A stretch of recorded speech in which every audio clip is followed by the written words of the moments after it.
If you're going to say that Israelis and the IDF are terrorists, what are Hamas? Tell me. Give them the word you used to describe them. The Palestinian resistance fighters. That's what Hamas and Islamic Jihad and you won't call them terrorists. The liberation of Palestine. But look, you have to put this into context.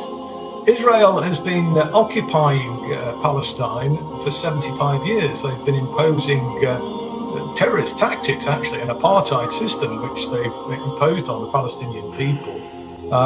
Created on land, as a result of a massacre, let's remember, that 750,000 Palestinians were I'm sorry, Chris. From their home in 1948 Chris, in the Nakba. If you can't call Hamas terrorists, I can't talk to you. Cut the interview.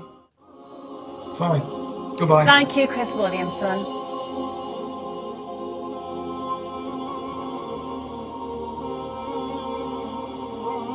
And I want to go to what witnesses said about what was happening at the scene before I go to you, Cenk.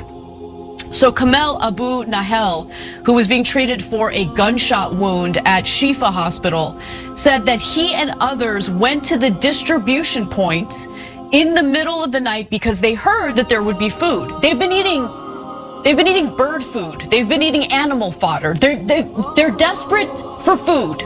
So they show up, and he says, "We've been eating animal feed for 2 months, so you can imagine how hungry they are." He said Israeli troops opened fire on the crowd as people pulled boxes of flour and canned goods off the trucks, causing them to scatter, with some hiding under cars. So desperate people seeking flour, anything, any sustenance, considering the fact that they have been left to starve to death.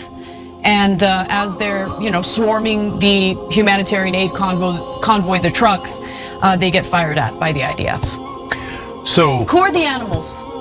Yeah. Who are the animals, Cenk? Who are the animals? Yeah. Because I'm getting real sick of people on social media referring to Palestinian civilians as animals. Because every story that we've covered, everything that we've investigated and looked into, does not really show Palestinians behaving as animals. It shows the IDF behaving as animals. People who feel real good about themselves, shooting their weapons at desperate people as they swarm a humanitarian aid truck.